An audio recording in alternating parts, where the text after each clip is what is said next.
here's one level, okay? One level is we are working Sombrata, and I'm working it like people work it where I'm pulling it back.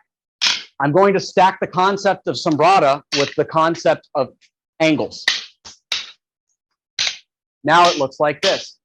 Now I'm going to stack the concept with Sombrata with the idea of grounding.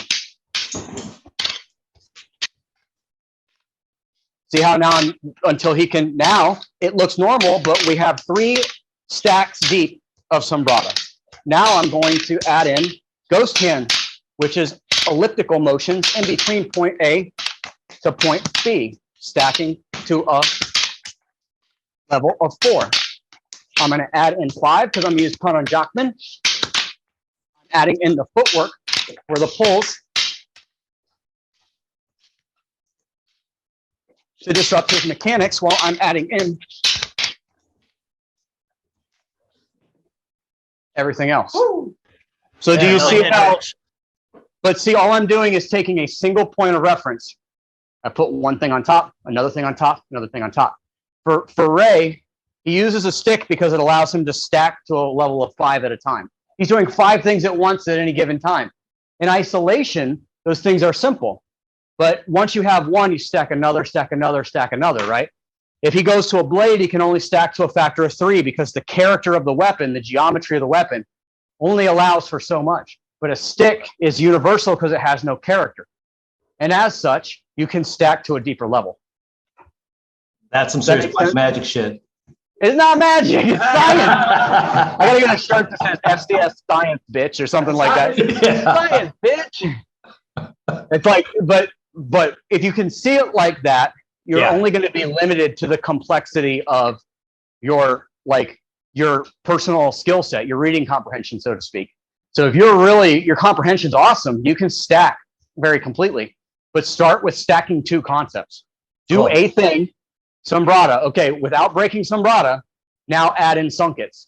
Sunk it, sunk it, sunk it. Now I'm stacking Sunkets, right? And you know, it goes right back to where we started. But if, you know, you don't want it to be a drill, you never get in the habit of getting in the habit. That's what Ray would tell you. Don't get in the habit of getting in the habit. You know, make your brain the weapon. Make your brain, you are the feeder. You are the weapon. This is not the weapon. It's an extension of you. You are the weapon. So control the situation by learning how to stack on top of things. So what happens with the FMAs is just as you stack, it just gets pretty complex and you start getting overloaded. Yeah, and that's a part of why we train instinctually. But that's where, like, when you train mechanically, like we did in the beginning, it allows you to hold that better because it's not another thing to remember. It's something you're already adding into your body mechanics, and you can start to identify the points that everything connects. That's what FCS is so good at. We're Filipino combat systems, not Filipino combat style. That's a big difference. Style is one thing, systems are multiple. So in that explanation, FCS itself has multiple systems in the curriculum. When you become an instructor, you have to start to familiarize yourself with the systems that are represented by the curriculum. And as a guru, you have to be able to drive and teach those systems. The old prerequisite to be a guru was you had to be able to teach 5 different martial arts. And then that stopped because Ray was saying that some of the gurus didn't have the ability to keep their skill set, that they go spend time in a martial art and they'd come back horrible because that required them to learn it. It would require them to like undo their body mechanics. But the difference is they'd be learning from somebody's students, not from the masters themselves. Because we used to be on a first name basis with all these masters. They'd come to our gatherings and we'd train with them. You know, Guru Rafi would come to our gatherings every Sunday.